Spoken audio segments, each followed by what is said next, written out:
Good morning. Hello. Hello. I am no longer sick, actually. I think like yesterday. Yesterday, like no longer sick. Thanks, Elise. I'm good to go, but no longer sick means I gotta go back to fucking work today. No! Fuck. That was a nice, like, little... It was a nice little vacation for me. Being sick for half of it sucked, but... Oh well. Oh well. Alright, here's the game plan. We're gonna do a little bit of... We're gonna do a little bit of dailies. I'm just gonna warm up for a bit, drink some coffee. Then we have some content to watch. We got there's some solo leveling summary videos I want to watch. And then of course I want to get to some Classroom of the Elite light novel readings to wrap up the stream. I think that's the I think that is the formula for today. All right.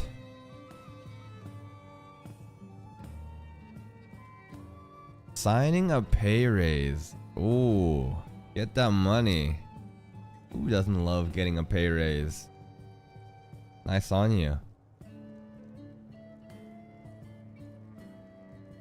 Good morning, good morning.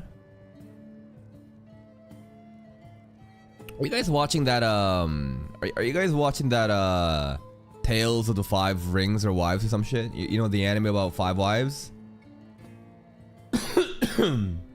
Anybody watching that shit? I heard it's got like a censored and an uncensored version. I think someone mentioned that before.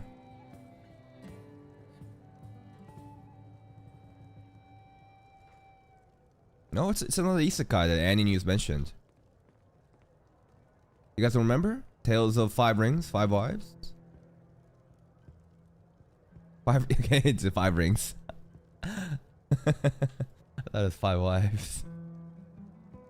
I don't know, I just saw someone post a reaction to it. I was like, huh.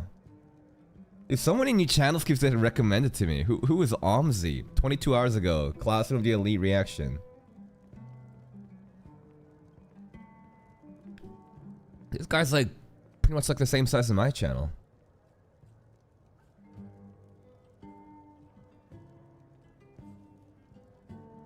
What the fuck?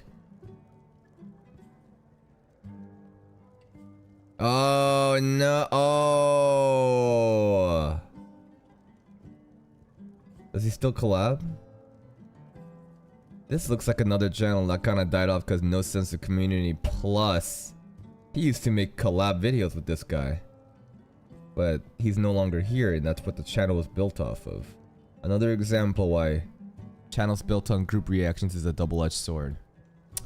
Tales of Wedding Rings. That's right. That's the anime I'm thinking about. Oh hey, yo, Neil decides watching Gushing Girls, so you guys can go watch that if you want. I don't think I'm gonna still watch it. I think we've got a packed schedule, but hey, if you want another... No, I'm not gonna watch Hokkaido Gals either. I have zero faith in those shows doing well on my channel. If Kimi Zero did bad on my channel, Neil showing it uncensored, he just letting the nipples fly. Well, I mean, I also let the nipples fly sometimes for Good Morning Rio. I sometimes let it fly for DXD. The visual filters kind of like, you know, blend in with it.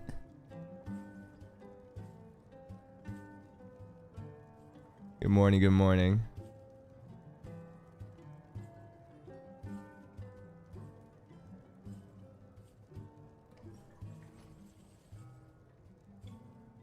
I don't know, like, I just don't feel like I need to really like do it.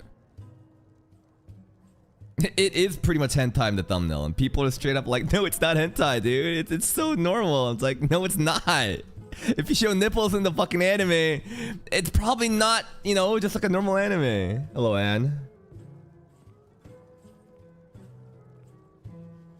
I'm ready to go to sleep. I'm ready to wake up. Oh, I'm ready to go to sleep actually too.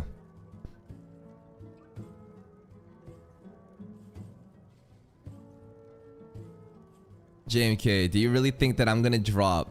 Here's a little secret. Everything is determined by viewership on YouTube. So if it's doing really well, there's 0% chance I'm gonna drop it.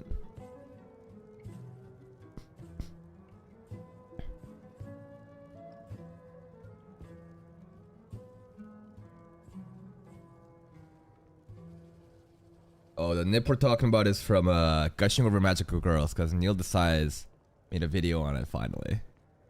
It'd be interesting to see how well this video does compared to his other videos, huh?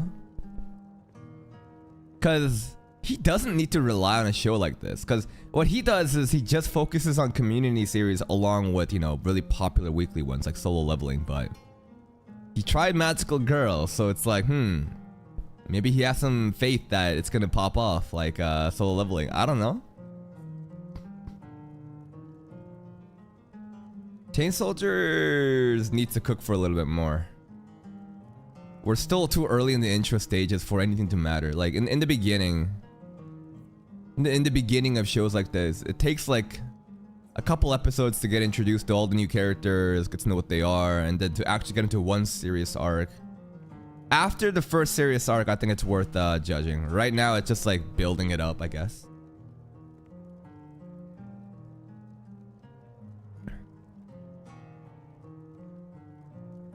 Skimichi won the poll, so when? What do you think? Use your logical, rational thinking and ask yourself when I'll be watching Skimichi Fantasy based on the schedule of community series that we have right now. Then you can answer your own question.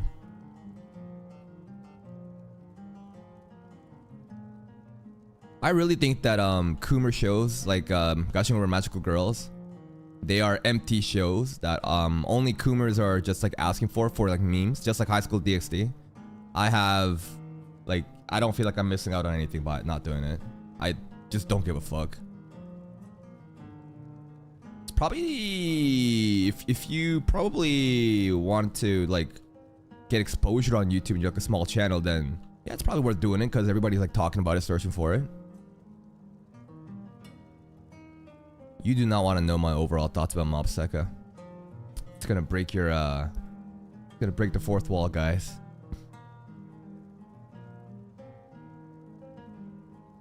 I'm surprised at how much you guys love Mob Psycho though. Of all the community shows that I've farmed so far, Mob Psycho has had the best amount of engagement by far.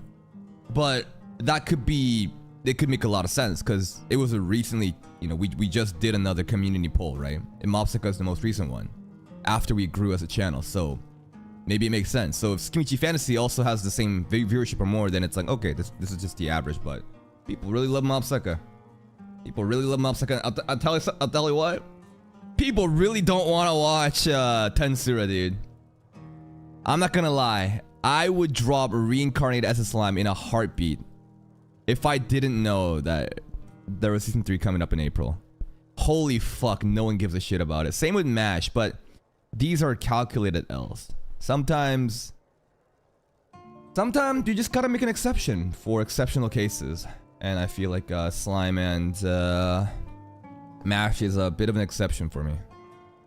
Probably smart to drop it and focus on something else, but I think I can afford to take an L on those. It's alright. It's alright.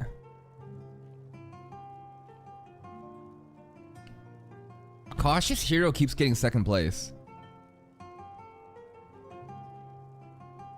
Cautious Hero never is gonna win, bro. Like, this show, how many times have we tried it now? It's fucked.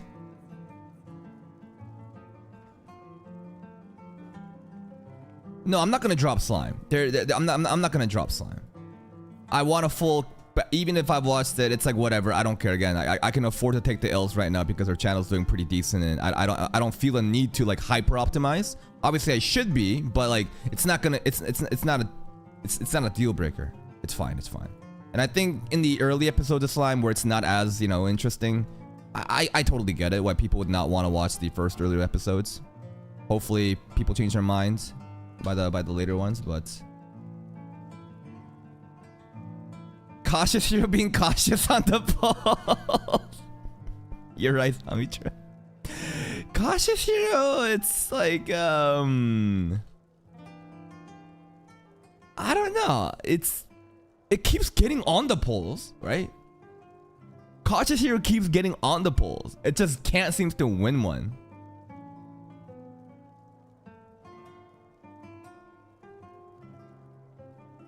Season 4? You're gonna have to wait till fucking like 2026 for that. Cautious Hero will be eventually number 1. Eventually. I don't know, man. It sucks. I kind of do want to watch Cautious Hero. The cover of the Cautious Hero art page, it looks pretty funny. It looks pretty interesting. And then there's the pretentious Monogatari snobs that are like, all trash. I can't believe Bakemonogatari is losing to all this. You guys don't know what art is. This isn't anime. This is cinema. And I'm like, shut the fuck up, you dumbass. I thought you understand like fucking 60% of the dialogue being said in that show. I hate people like that, dude.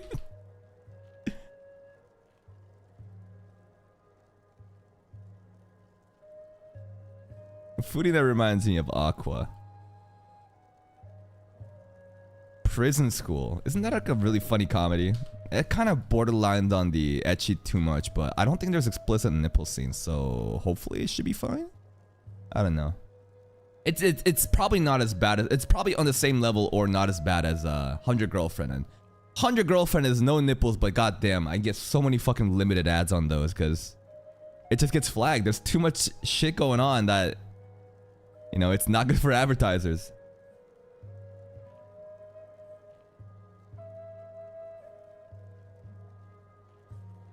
Better and Coat light novel snobs. What about solo leveling webtoon snobs?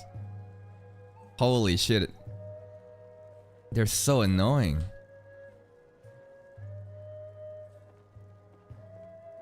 What I could do is do Cautious Hero as a community poll series, but I can't really do that because a Patreon community series is, you know, for patrons. And if they didn't ask for it, then I'm wasting their time and mine. I mean, there's no rush to do, what's up, Farhan?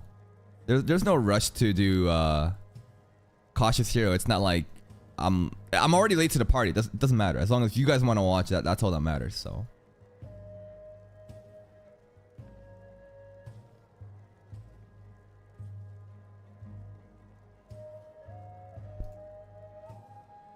you know what's crazy? It's only like 2 days away from Classroom of the Elite next episode. I swear to God, we just watched. I swear to God, we just watched last episode. What the fuck? I didn't finish Snafu. I went on a Snafu break as soon as we started the first episode of the last arc. So we have like, I think 2 episodes left or some shit. 2 or 3 episodes left. We're gonna continue that probably today or tomorrow. Yes. Of course my solo leveling videos as well. It's because everybody wants it, right? It's like the Emerson Shadow.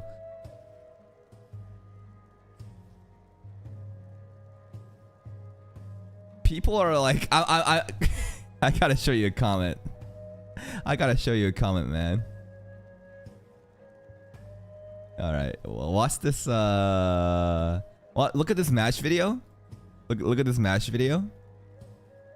And then the first comment, not the first comment. One of the first comments is more solo leveling content. What do you want me to do? The next episode doesn't come out until fucking next Saturday, dude. Jesus Christ. All right, I'll farm some fucking video essays for you, but it's like, fuck. What do you mean there's more solo leveling content? Give me it. Where is it? Write my own essay? No, I will never write my own essay. I will never do any videos that's like any news, because you know what I'm realizing? Even like the baseless UPenn's Classroom of the Light novel, or like any content on YouTube that like talks about light novel content, people are so quick to fact check you. Like Andy News, like apparently he was a little bit wrong in his videos. But dude, people are like ruthless. That's why being a reactor is a fucking hack. Because first of all, I'm not even like, I'm just leeching, right? I'm just fucking talking about the video. I'm basically learning it with you guys. So I don't have to fucking put in the effort to do all that research and put in the effort to fucking make the video. And I'm free from any type of criticism regarding like misinformation or what that, because I'm just a fucking reactor. I'm just watching the video, right? So being a reactor comes with those kind of advantages. But like, goddamn, I can't imagine the type of hate that like any news gets from just like making one little mistake about solo leveling in the beginning. Like, holy shit.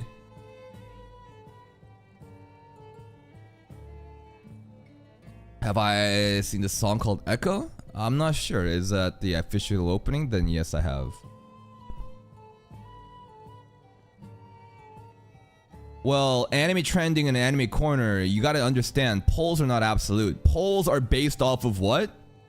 The people that voted. Now you gotta ask yourself, what kind of people are in anime corner or anime trending? A bunch of rom-com enjoyers, not solo leveler enjoyers. If you look at the overall engagement, just go to the best thing you can do. Don't use dumbass polls like that. Just fucking use Google Analytics. Look at Google Analytics and look for fucking trends. Google Trends. It's so easy to just do this. Watch this shit. Here, I'll show you. Trends. Let's look at Dangers in My Heart. Boom. Let me look at fucking worldwide, globally, right? Globally, look at this shit. Alright, look at this shit. Dangers in My Heart. This is the interest over time. You see this? Look at this. Number 1 region, Philippines. Number 2, Vietnam. Number 3, Cambodia. Number 4, Myanmar. Number 5, Malaysia. United States doesn't seem to give a fuck about it, huh? Interesting. And now look at worldwide, not past day. Let's compare the last 30 days, right? Let's do this. This is Dangers in My Heart. Now, if I compare solo leveling globally against this, what do you think is gonna happen? What do you think is gonna happen? Solo leveling is gonna be the red bar. Dangers in My Heart's the blue bar. So like, your anime polls means fucking nothing. What you want to do is use an unbiased way of quantifying things, because anime corner, anime whatever, is based off of their main audience, and their main audience probably are just a bunch of rom-com enjoyers. But this is the true comparison between the amount of people searching for Dangers in My Heart versus solo leveling. It's not even fucking close. Yo, Mongolia's going crazy with it. Solo leveling's pretty fucking out. Now, let's compare this. Genshin Impact. What do you think's gonna happen? What do you think's gonna happen if I compare Genshin Impact against these two? Oh boy, here we go. Genshin Impact yellow. It's actually lower. What? It's actually low? Wow. That's amazing. I did not expect Genshin Impact to be lower. What the fuck? I guess that just shows how hype solo leveling is right now, huh? Holy fuck. Classing of the Elite?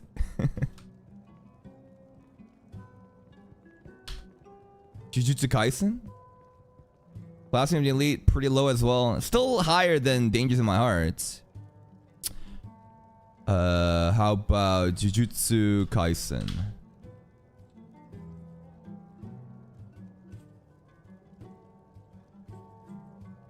Jujutsu Kaisen, it's pretty high, right? Jujutsu Kaisen also pretty fucking high, man. Obviously, it's not, you know, like, it's not fair because JJK just ended. The hype is kind of dying down. But if you look over in that past 90 days, so the past 3 months, right? Pretty, holy shit, it's so fucking stable. JJK is, obviously solo leveling has a higher peak right now, but it's so fucking stable. I mean week after week, it had like a, you know, One Piece. One Piece is probably gonna be the most, right? I would expect it to be. Yeah. Holy fuck. One Piece above everything, huh? Solo leveling can't even touch One Piece. Even solo leveling peak can't touch. I mean, One Piece is too big though. It's not fair. It's not fair. Frieren. I don't really have high hopes on Frieren. I hope Frieren is probably lower. Yeah, Frieren is purple. It's purple is higher than Dangers in My Heart. It's obviously lower than Jujutsu Kaisen and solo leveling, but that's it, man. Alright. I'm almost done with my dailies, and then we're gonna get into... I hate this bitch, Margaret. Why are you fucking in front of this thing the entire time? You're so annoying. Your only reason for existing is to get in my fucking way when I want to interact with this thing. Fuck out of my face, Margaret. Alright. Genshin is done. Let's watch some videos. Let us watch some videos. Alright. Jesus Christ. I'm still stuck in this fucking bullshit quest. Get me out of this, dude. Get me out of here.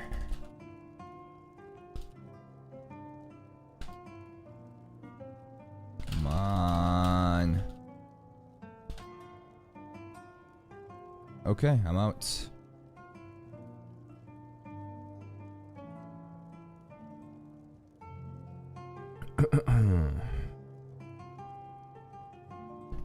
Yup, Doctor Ratio, L plus ratio. You can try that yourself. Stop asking me to look up your own fucking MVs. I'm not gonna lie, I fucking hate AMVs. Stop recommending me to watch AMVs. Do you guys not remember that last time a kid came in here in the middle of our class in the Elite Light Novel readings? And he kept spamming, Kaka, I made a Nemesis and Shadow AMV, please watch. Please, please watch. Why are you ignoring me? Please watch. I fucking hate AMVs. I will fucking permaban your ass. Shut the fuck up. Alright. We have some videos to watch before we get into code content. Preview is a bad thing to watch. I feel like previews are a fucking bait. It's just gonna spoil me. I don't know. Like, what do I get out of a preview? I just get spoiled of future thing that could happen and just kills the anticipation. You guys don't give a fuck because you guys aren't being spoiled because you guys are light novel readers. So obviously you want to see my early reaction to the preview. Doesn't help me. Doesn't help any of the blind watchers, right? It's just gonna spoil. Alright. This dude, Mastar. We've already watched this one. We've already watched this one. No, we haven't watched this one. We could watch the episode 2 preview video. It's kind of like all fuck, dude. Just leave the fucking previews alone. It's just like it's awkward. Like, I don't know. Yes, I'm farming the shit out of solo leveling. That is pretty much the only thing that I should be farming, to be honest. Alright. How about... Oh, there's also a criticism video. This is a channel called That Anime Snob, and his only content is hating on things. He calls them criticisms, but he just hates on popular people and tries to leech off of the hatred off their community. Look at this, Jujutsu Tards, right? This is a video about hating on Jujutsu Kaisen Shibuya arc, and yeah, that's his entire channel. It's I don't know. Bro's been doing this for fucking 5 years, huh? No, I think that it changed somewhere, right? At a certain place, he started to hate more. One of the most common things he does is hate on Chibi on this channel. Takes a lot of dedication to hate like this, man. Yeah. All right. This preview video, I feel like because it's solo leveling, it'll do well. That's just dumb. Some people love negative engagement, man. I mean, it's a double-edged sword. It's drama feeds. You'll never build up a community, though. You're gonna build up a fucking community of just toxic, hateful people. It's like, whatever. It's your decision. Fans did not expect it to be this good. We are in for a heck of a ride. Solo leveling. All right, let's watch this video first. Kind of meaningless because it's an episode 2 PB video, but we could at least, I don't know. I'll talk about it in a bit. Hold up. Where's the comments? Right over here, yeah. This ain't no preview. These are straight up spoilers. That's pretty funny to me. Okay. Solo leveling episode. Here we go. 3, 2, 1. Solo Leveling episode 2 preview. So much blood. I wanted to watch this before the last episode, but I saw this comment right here. This ain't no preview. These are straight out spoilers. So I kind of just waited on it. I just want to check out if Mastar has anything good to say about the preview. Let's check it out. Solo Leveling episode 1 shattered expectations. Fans did not expect it to be this good. We are Actually, a lot of people are saying Solo Leveling episode 1 was a letdown and that people were like, it just blue balled us. Where's the, you know, what's with the cliffhanger? Where's my hook? It was delivered in episode 2, but yeah, I think a lot of people are glazing this series, but a lot of people I've heard also kind of just was kind of upset about it. in for a heck of a ride. So I'm really excited to talk about episode 2 with you guys here and go through the next few chapters. Now, Bro, it's episode 2 preview. Are you going to talk about episode 2 already like before this? I jump in on my episode 1 review, I got a couple things wrong. First, I said the creator of Solo Leveling died. That's incorrect. The drawer, the author, the artist, right? Creator or author is still alive. Actually, the illustrator was the one who passed away. Unfortunately, he won't be able to see his beautiful creations come to life. Rest in peace. Rest in peace, Jang Sung Rak. And I also got incorrect the chapter count that was in episode 1. It was actually about 4 chapters contained the entire episode, meaning that we can fairly accurately predict in the next episode if we go through the next 4 chapters. And that's what we're going to do here today. Make sure you guys subscribe, hit that notification button, and comment down below. Y'all know what to do. Give him some engagement, guys. Go like his video, sub to his channel. It's good to see that, you know, he'll just bite the bullet and say, hey, I made a mistake. These are the corrections. I wonder if Andy News will mention something like that in his next video, though. Your thoughts on Solo Leveling to boost the video in the algorithm. The very first episode of Solo Leveling established the world building. These portals to these kind of Dungeons and Dragons gateways opened 10 years ago, and with that, people started to gain superpowers. If you awaken... This guy has been reusing this same footage over and over. Is this gonna be the same shit? Because this repeated scene of them fighting and Cha-hae jumping around, he basically like copies the segment and basically pastes it over and over again like 5-6 times while he talks, because it's actually smart. Because when you're making videos like this, what you should be doing if you're like really trying to be, I don't know, if you're trying to be pristine, like a video essay writer or whatever, is to get scenes that match what you're saying. But does it really matter? What if you can just talk over the footage, right? Just have some fucking hype scenes, copy paste like 3 or 4 of them repeatedly, so you don't have to worry about synchronizing the visuals with what you're saying. So you copy paste and you just talk over it, which I think is really smart. I think it really is. And gained a superpower, again. you be given a rank depending on how strong you are. And in the very beginning of the episode, we get to see a bunch of S-rank heroes completely decimating monsters that were destroying everyone else. So it's a similar fashion to One Punch Man, except for the fact that in Solo Leveling, once you awaken, you actually cannot get any stronger. You can improve your gear, which will help.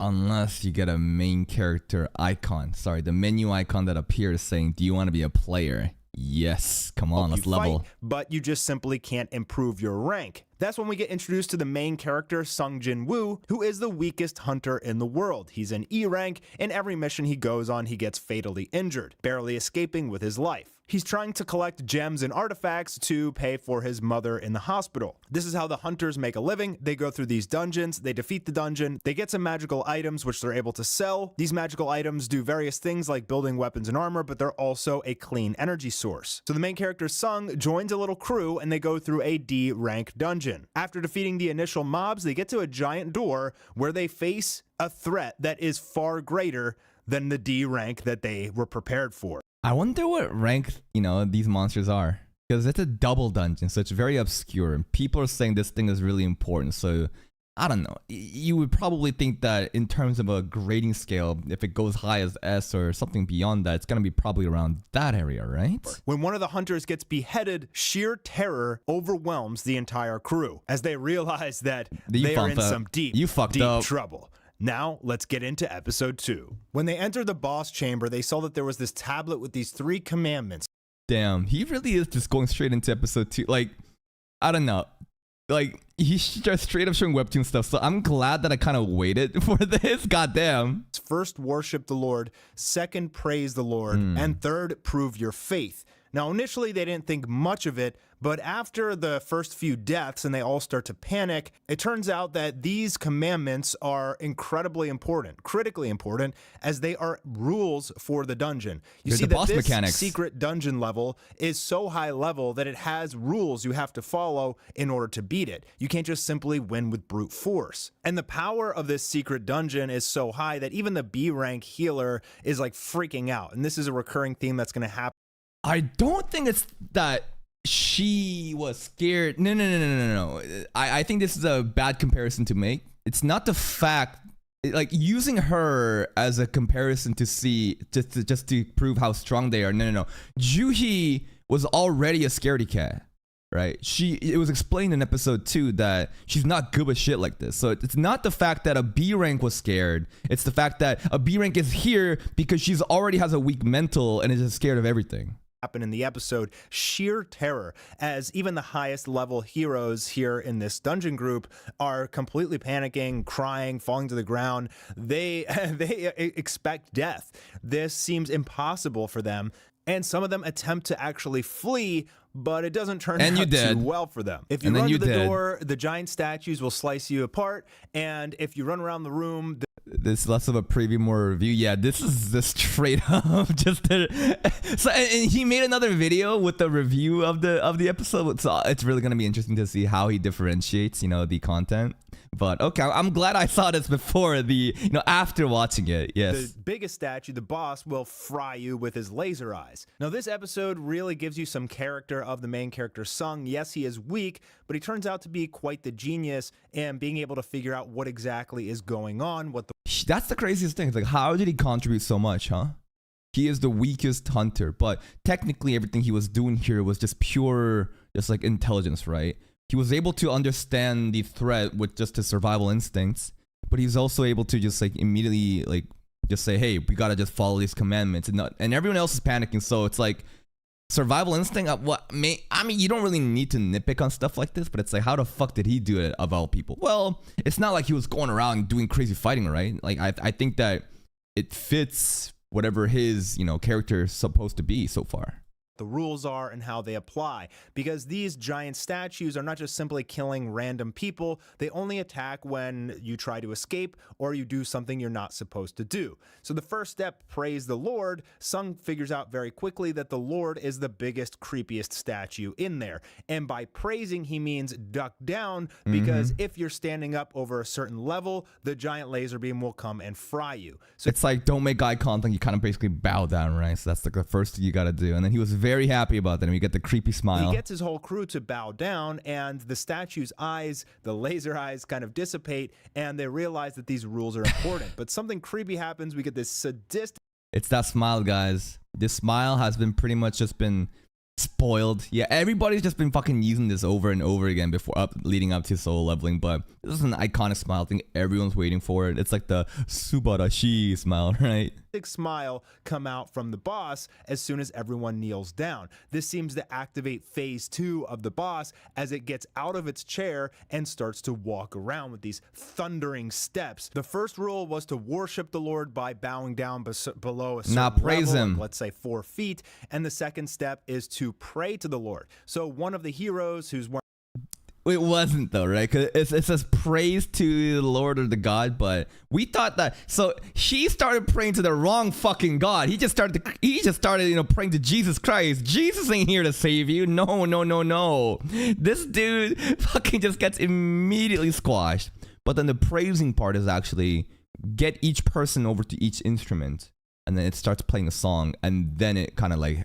That's like praising the God somehow. That's pretty hard to fucking understand, though. That was like really smart for him to figure out. Wearing a cross, he walks up and he's like, all right, like, let me give it a shot. And he pulls out his cross. He starts walking towards it, starts chanting some prayers. Dumbass. Like this thing is God. And we see that this is not going to turn out too good for him, as this giant godlike foot squashes him pretty bad. I'm really excited to see. So actually, the way Mr. Mastar just said, was he praying to him right there? The way that he was talking, it felt like his prayers, the words he was saying sounded like it wasn't directed to the statue. I thought it was directed to Jesus Christ or some kind of god that he worshipped. So I thought that's what he was squashed here. And then I then said that, no, you idiot. You're supposed to be praying to the statue. But technically, it was never about praying. It was about playing those instruments all in synchro together, right? So I'm a little confused on what happened here now, actually. That's animated. This makes everybody freak out and panic. They all start running because they know they're gonna die. And some of them get sliced in half. Yo, the anime did this guy so dirty. In the webtoon, it didn't look as bad. Like the webtoon, this is as much as they showed. The anime, they got the cut, they split his fucking face. One side fucking went to the side, and the blood pooled around his eyeballs. Yo, they did this guy so dirty. This poor guy gets dead, and now they don't know what to do. There's incredibly powerful enemies. So this is insane. How is this a episode 2 preview video? This is fucking insane. He's like, this guy was right. This ain't no preview. These are straight out spoiled. This is insane. Like I guess like in the game of YouTube, you want to be fast. You want to be early and decisive, huh? So like, yeah, I don't know if the trailer 2 PV, like the episode 2 PV actually showed all these different details happening. But holy fuck, I'm glad that I did not watch this before watching episode 2. Surrounding the room with a giant boss monster in the middle coming towards them, stepping on them, Attack on Titan style. But Sung, the E rank hero, the lowest, weakest hero, putting the pieces together, sees that some of these statues actually have instruments instead of weapons. And if you get close to one of them, the instrument starts playing music, and it appears that this is a safety zone. So everyone has to scatter to these safety statues. Unfortunately, not many of them can make it. And Sung, the main character, he makes a mistake thinking that one of these statues has a musical instrument, but it's actually— Yo, that was crazy, man. And the entire time, the soundtrack was playing from Hiroyuki Sano, and the way that the instruments start to play with the actual soundtrack of the anime, like synchro together, that was some beautiful shit. I think that's probably one of the best moments in the anime episode. During when the instruments are like when we were trying to get to the instruments, and they're like, wait, no, it's not. Two of you are supposed to be there. It's only supposed to be one, and then you got the shield slamming down, and the soundtrack's going fucking crazy. I think that was one of the most like hype moments in the episode. Actually, a giant shield, and this thing is going to smash his leg off. Literally. So the B rank healer comes over and tries to help him, but he's in critical condition. In fact, at this point there's only 6 out of 17 heroes left.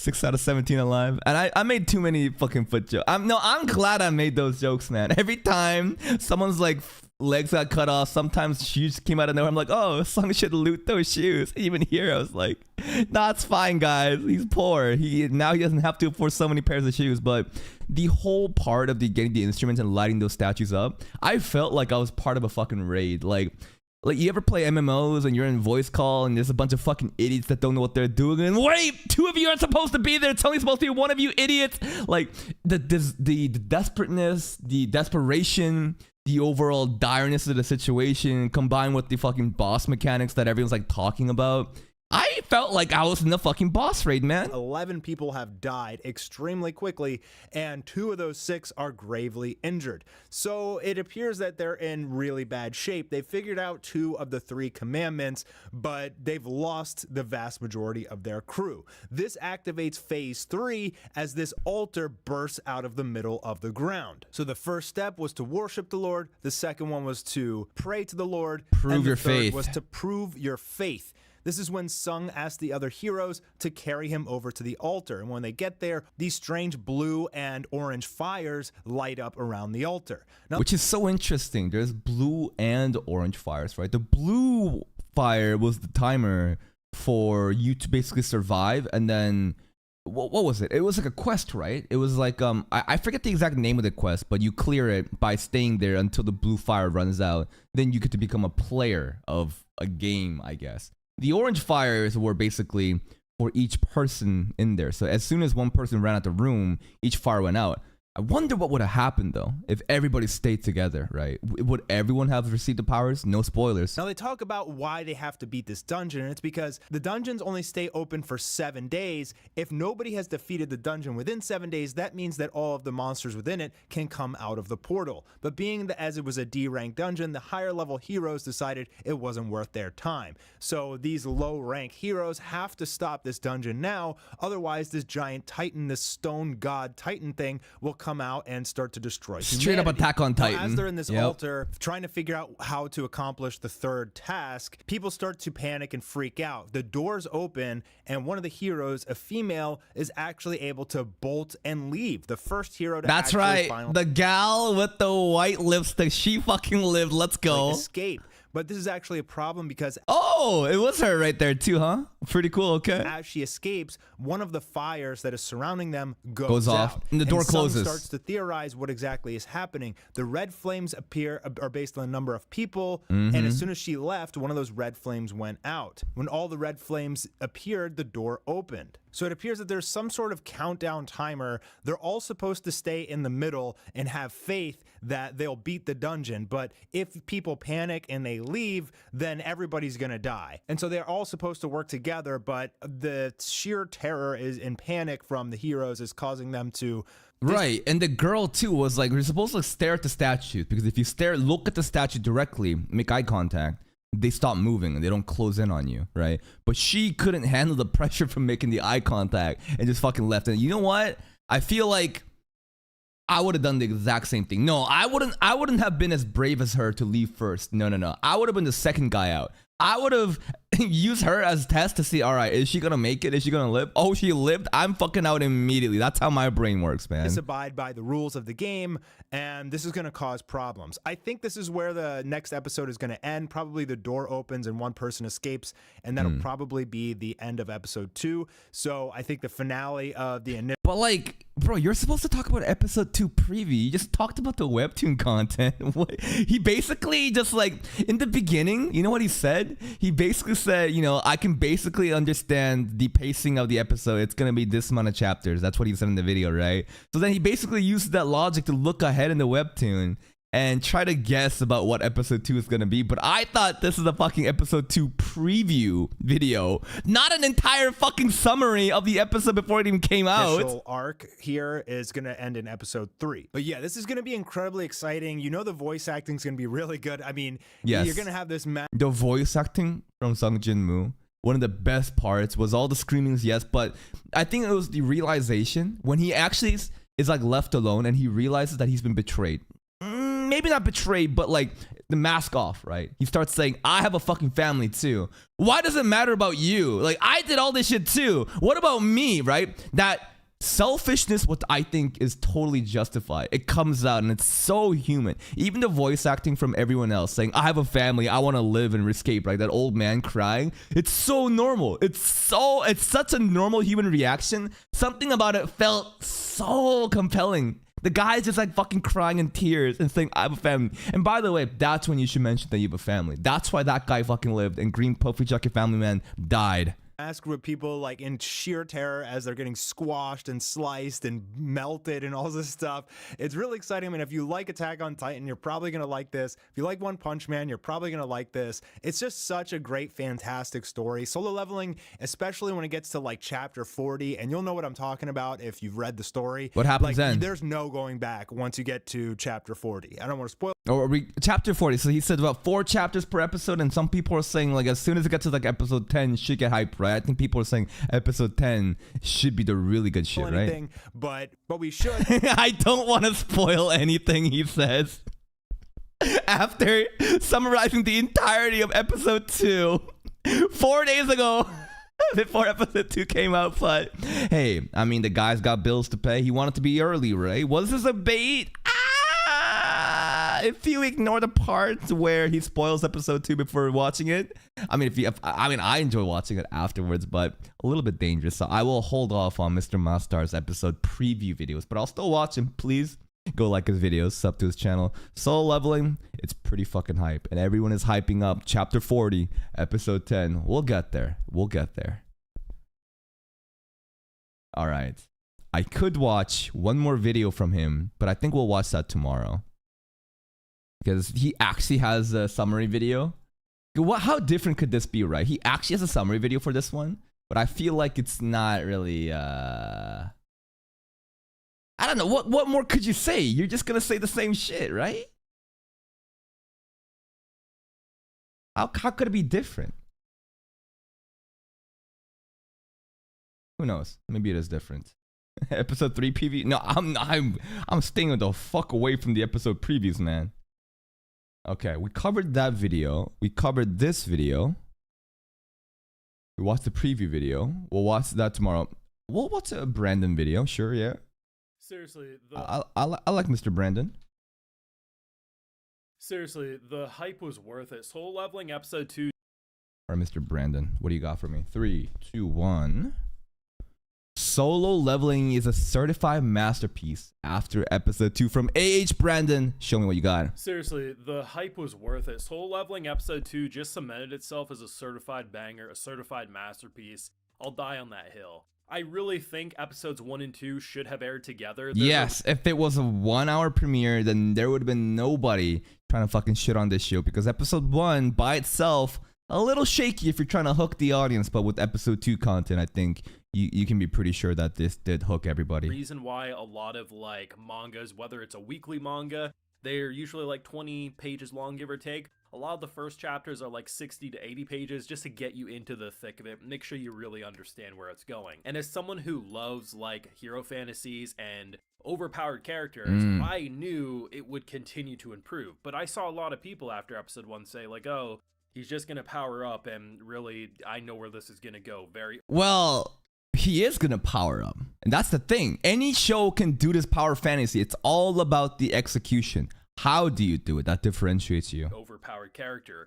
And instead, what we actually got with episode 2 was this insane test where rather than just powering the MC up, you have human survival kick in. There's this test, there's this prayer, there's this ritual in order to deal with an impossible situation that's designed to kill you and break the human spirit. That one by one, people fall because they sprint out of there and give up on faith. And by the end of it, one has to die.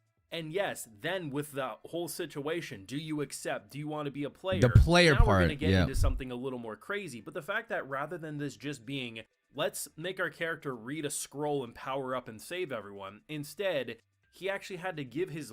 Let's have a character read a scroll and power up. Which anime is that? I feel like that's happened before. Was it?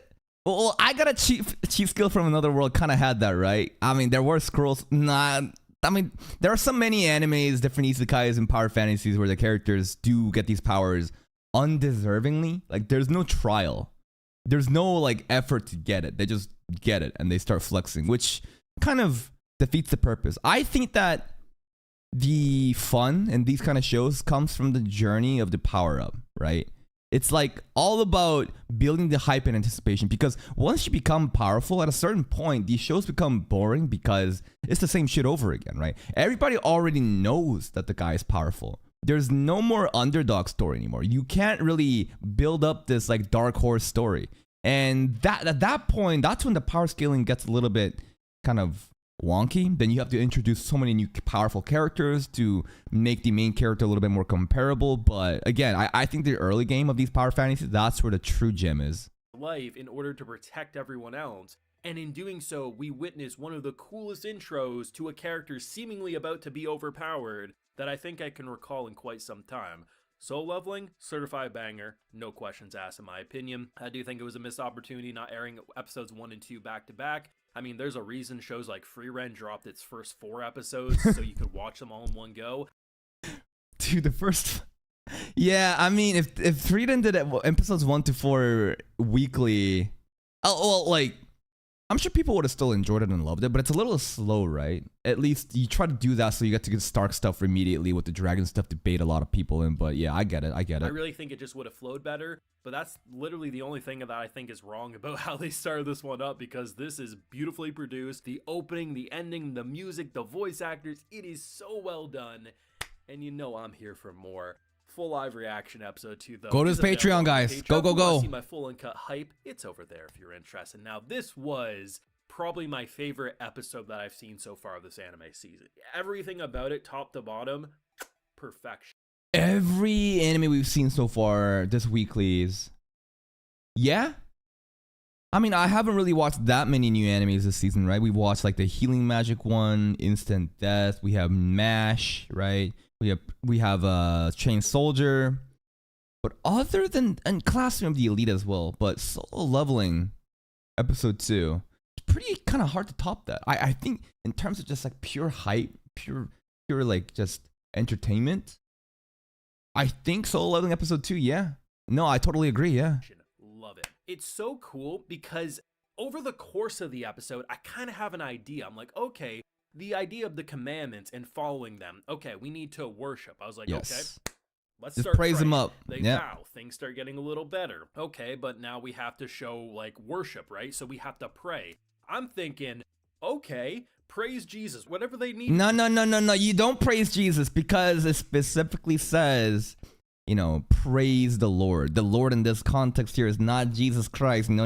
It's the Me statue, to right? say, I'm now your number one worshiper. And this one dude had the right idea before he got stomped on. Close. And I thought the Very direction close. they were going to go was that we just need to pray to evil. I was like, okay, do you want me to pray to Satan? Like, do you want me to pray to Hades? Whatever you want, I'm going to do because I don't want to get brutally killed. And the idea of how it slowly over the course, it's like this ritual, right? The thing gets up after the respect, and then you're going to different statues to start playing this song. And over the course of it, we see our MC, who is considered the weakest member in this party, but in terms of survival instinct, being able to read a room, second to none in that room. He figures that shit out. Second to none in terms of a lot. So I guess because he's just lost over and over and over again, he's failed so many times, his battle instinct IQ is so high because he's had so much experience just losing over and over. I think that's the gist of it. People, maybe even a group of thousands. The fact that we see him lose his leg, he loses his arm. At one point, he gets skewered and slammed onto that altar slab. It is brutal. But Yeah, the fact it that was. There's this really cool moment where they, after everything's kind of seemingly okay, as each person goes into like that circle, a new Oh, the flame lights altar, up. the I'm altar. thinking, okay, it needs like 7 people as like a sacrifice. My thought was one person would survive, and that would end up being our MC, and like 7 people would walk into that, it would light up, they would all be human sacrifices, power would go into our character. That was like my That's a pretty good guess. No, for sure. I could totally have seen that happen, yeah. train of thought. Instead, no, once all 7 was there, the gate opens. And this is so cool. This is what tied the bow on this being such an impressive intro hook, because I think like the gate opening, right? The door opening as soon as that fire was set there. There's something that played into the human psyche that was so raw. It was just the most relatable things each character were doing out of their own self-interest because we're greedy human beings, right? We're just all trying to survive. It's totally normal. It's totally fine. But to see it from these characters while they cry and scream, it's just so raw. Something about that felt so like what's the word? I could like I feel like I could have been in that situation, you know?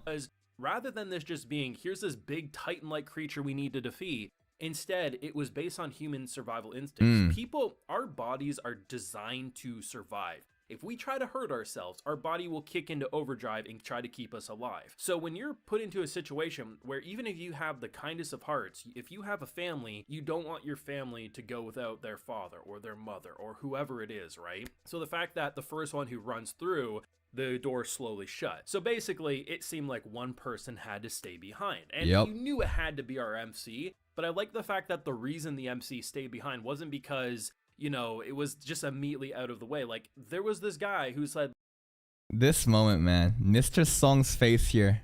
I think the anime, I'm not sure if it was just me.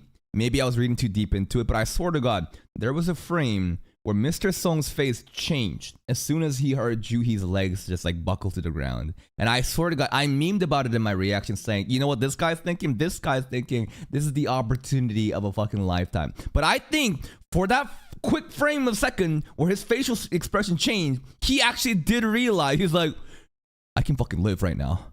Holy shit. This girl, she can't walk. And Sung Jin-woo can't walk. Oh my God, I'm living right now. I think that's what's actually going on in his head. like, listen, take her and go, right? Like, you guys have a full life ahead of you. I've had a decent enough life. I made some mistakes today. you guys go, but he has one leg and she can't walk. So Mhm. who has to stay behind? Of course, it has to be our MC. And this is interesting because I thought what was going to happen here, like the entire time, I had the general idea, but every time I thought I knew the outcome, it would go in completely different directions. I thought it was a timer. As long as he stayed alive long enough, those statues would deactivate and basically Yeah. he would get a reward of some sort. Like, hey, you It kind of did. worship me, you followed the rules. I mean, it kind of did, right? The blue flame going out, that was a timer, and you just had to survive that. And if you survive it, then you get that acceptance of becoming a player, right? Here's your reward. Go be the solo leveler and be absolutely OP. No, man, that dude got skewered. And they were teasing him because they could have easily cut his head off right away. They could have stabbed him in the heart, but they would just keep skewering and skewering to the point that he gets thrown down. And with, I think they said like 0.2 seconds left, choose yes or no. Do you want to be a player? Here we are. That is such Of course a we're gonna say cool yes. hook. The world's interesting with the little portals opening up. I mean, we have the mother plot line with him and his sister. There's a lot of good little breadcrumbs here, but the idea of where he now goes as a character, I leave episode 2 with no idea where the world goes from here. I know nothing about solo leveling other than it's hype as hell. Well, he's got a and level apparently now. has crazy fight scenes. But this was so cool. No one told me that I could be in for a ride where sometimes we're in situations where we have this horror survival from a video game level, and we need to be able to manage it, because otherwise, if this thing goes to the surface, who knows what type of apocalypse. And think about it. This is just episode 2. Like, this is the beginning. Well, in the beginning, sometimes you're put into these crazy endgame situations immediately. So maybe the statue already is like super, super strong compared to some of the other things that we'll see in the future. But still, like, it kind of gets your hype up for what's to come in the future if this is just the beginning. Apocalypse could unleash. Absolutely brilliant. The production, man. The running animation, the attack animation, just at the opening animation alone has no right to look as good as it does. And I fucking did not even watch it because the visuals pretty much spoiled. But also just the soundtrack alone to Hiroki Sawano. Again, the instruments lighting up during the Praise the Lord section, right? The way that the instrument playing synchronized with the soundtrack. But the fact that that level of animation can be seen in the episode when they're running and trying to flee for their life, the music, how is... Surely they're not baiting us. Surely they didn't go all out in the beginning. And the animation quality is going to drop in the future, right? Because some animes, like Zom 100, I think, it's a classic one. Episode 1 is a fucking hook. They put everything into episode 1. And then you realize that the production budget was heavily skewed towards episode 1, that people could get a good impression on it. Then you realize, shit, everything else is kind of mid afterwards. How does this show produce this well? I really don't know, but I'm so happy they went from saying, hey, this is going to be like a 24 episode back-to-back to saying, hey, listen, you're getting 12 episodes now. We'll tell you when you get the next 12 episodes, because honestly, if the reason for the production value being good is because we're not getting back-to-back, I'm totally okay with it. Take as much as time as you want. Don't rush this. This level of production needs as much time in the oven to cook, and the delays and the idea of how they're handling this production, I think they're doing a hell of a good job, and I really don't see it slowing down anytime soon, because we did have a delay, right? So they did let it cook in the oven, and holy shit, that's more than you can say for a lot of anime productions these days. But this is definitely one of the most visually impressive shows I've seen over the past 12 or 24 months, honestly. Like, it looks that good. Now, there are a lot of hype series that get anime, and hype series aren't going to be for everyone, whether it's because you're not really into action, or maybe you're not into the style of anime it is, right? But I think what made this so brilliant is we know we're gonna see crazy action. The opening showed as much, right? Like, Yeah. if you needed any extra, like, are you sure it's going to be hype? They teased more than enough. But it's the fact that rather than just jumping in and just giving him a power-up and just letting him save, the way they broke... You need to, like, work towards it. You can't just give a character these OP powers. Because what I'm realizing how this anime is differentiating itself from other power fantasies or other isekais that we've seen. I know that this is an isekai, but I'm just talking about the common nature of isekai animes where the main character gets, like, OP powers. Sometimes they do work hard for it. Sometimes they're just given the powers immediately. But if you work really hard towards something and you persevere, in this first 2 episodes, this felt like an initiation ritual, and it was, right? And the fact that we got there, we suffered through everything, and then we barely survived and got it, it makes it all the more worthwhile. It doesn't feel cheap. It feels like he actually worked for it. Down human mindsets and their fears and how they turn on each other, but then Yeah. most importantly, how they sacrifice themselves by the end. It's brilliant. This was such a perfect 10 out of 10 episode. And while I very much enjoyed episode 1, episode 2 is where the fun begins. All I leave saying is, holy shit, give me more. Certified banger. Let me know your thoughts on this episode down below, whether for your source reader. The source reader thing's a little interesting because I heard it's more adapting the novel rather than Right. So there's a difference between the light novel or the web novel, right? Because there's a web novel, which is like the source, the actual true holy grail, the source material. There's a webtoon, which is the godlike art based off of that, I guess. And there's the anime, which is based off of not the webtoon, but actually the original source, right? So that'll be interesting. And the comic counterpart, so it'll be interesting to see how source readers differ on this. But either way, let me know your feelings down below. Leave a like if you enjoyed, subscribe. Guys, y'all know what to do. Go help out Brandon, sub to his channel, like his videos, and I totally agree. I think that episode 2 should have been, 1 hour premiere along with episode 1 in the beginning. But even without that, I don't think it really suffered because of the ridiculous amount of effort and time investment they've put into marketing and advertising this to the point where people that don't even know the show are hyping it up because they know the name Solo Leveling now. And I think episode 2 actually delivered on it. Next couple episodes will probably be a little bit slower, right?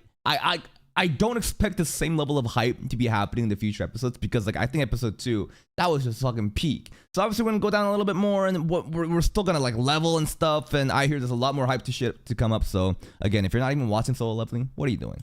Go check it out. I definitely recommend this anime. No, they aren't slowing? Well, I'm talking about the excitement, right? It's kind of hard to contain the same level of excitement you're going to get from episode 2 and episode 3 or 4, right? But I guess as they build up, right, and the new enemies are going to start showing up, then the hype will pick back up again. But I just don't have that expectation right now. Now, I think it's time for some Coat light novel reading. Now, does anyone remember where we left off? I straight up don't remember, bro. Does anyone remember the timestamp of where we left off? I think we ended up at one of the sub-chapters in chapter 9. Classroom of the Elites light novel audiobook. Where was I, man? Feet and head. Let's see this.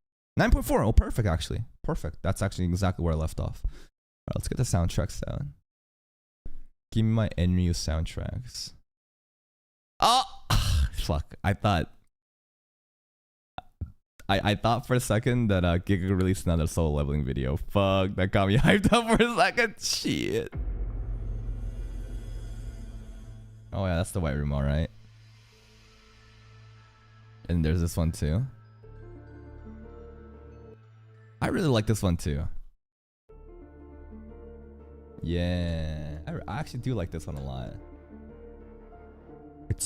It's the piano riff in the beginning that's like, ooh. You got the exact timestamp for me, Rio? 5:51:20, perfect, yeah. Perfect, we're right there. Let's get into it. Hold up. We need to make the subtitles really large, right? Yeah. Hold up. Subtitles. Options. 400. And then I want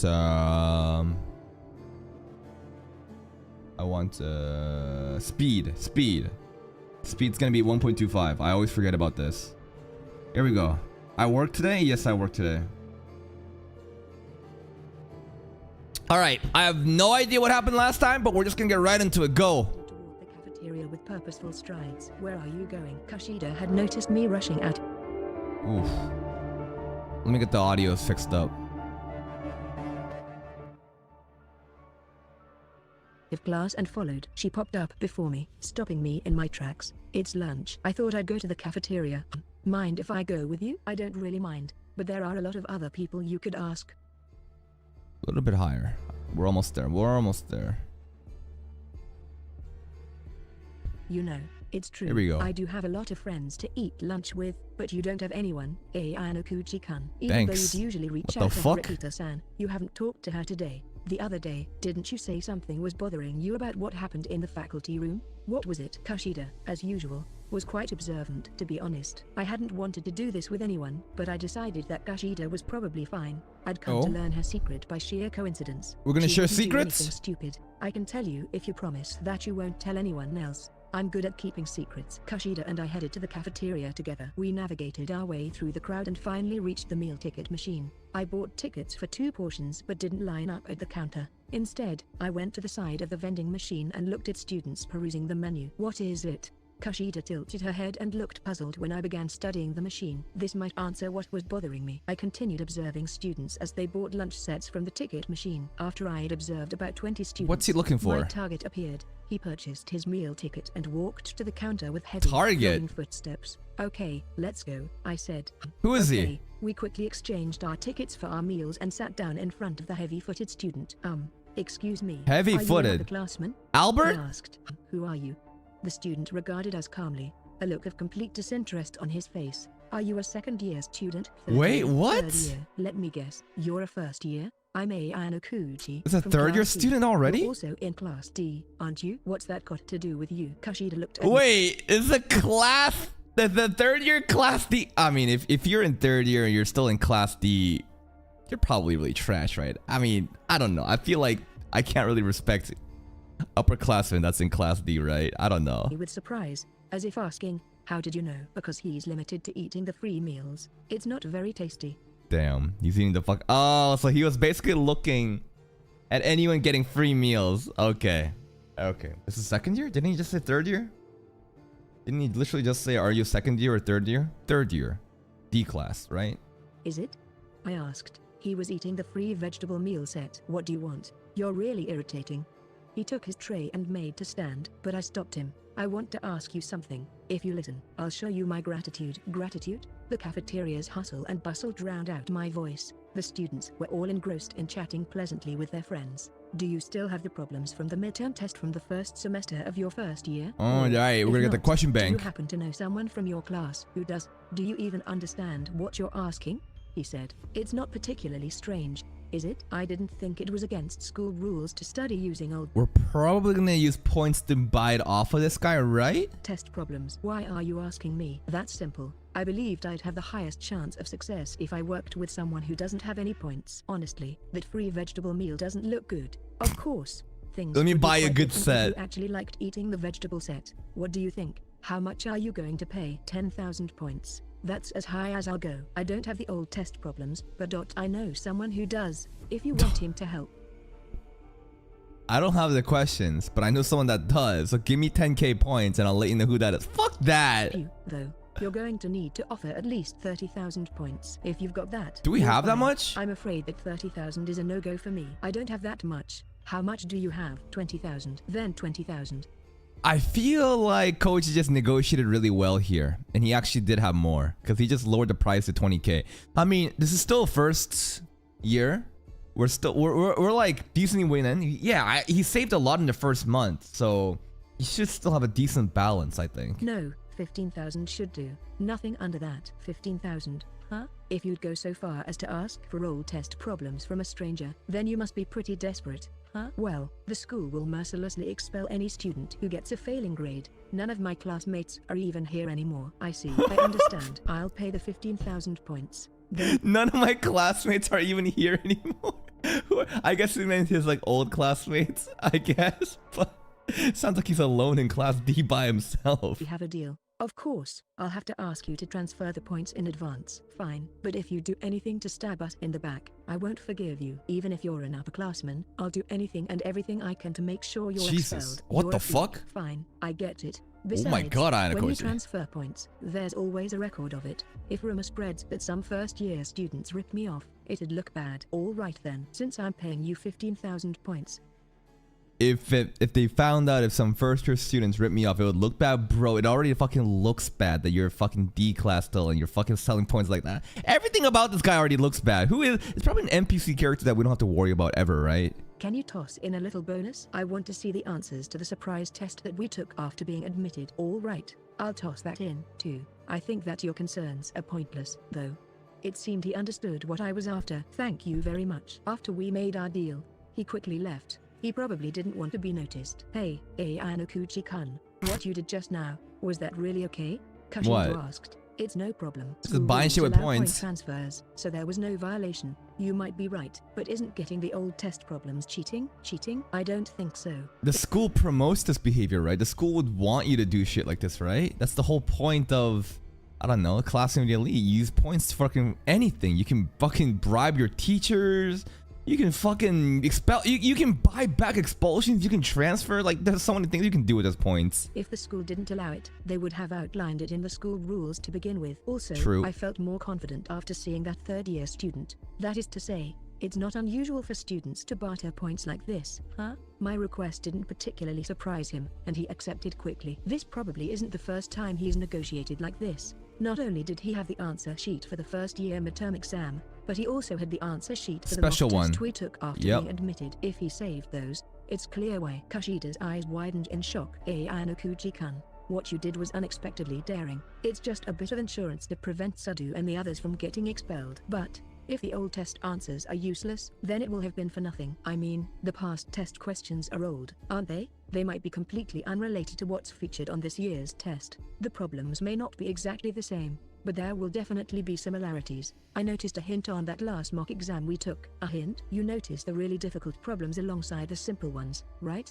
Yeah, I did. The final questions, right? I didn't understand them at all. I did some investigating, and I found that those questions were on the second and third year students' So it's the same tests. In shit, other a little bit words, different. A first year student generally wouldn't understand how to solve them. Wouldn't it be pointless for the school to purposefully throw us Oh, they put in like higher questions with the intent that, hey, like, you can cheat. Like, you know, other students have probably done it. You should ask them for it. we can't solve? Those Okay. questions aren't there simply to measure our academic ability. Now, suppose that the problems on the mock test we took were exactly the same as the problems on the old mock test. What would happen? If I'd seen the old test, I would have been able to answer every question, she said. The same thing would likely apply to the midterm exam as well. Shortly thereafter, that third-year student sent me a message with an image file attached.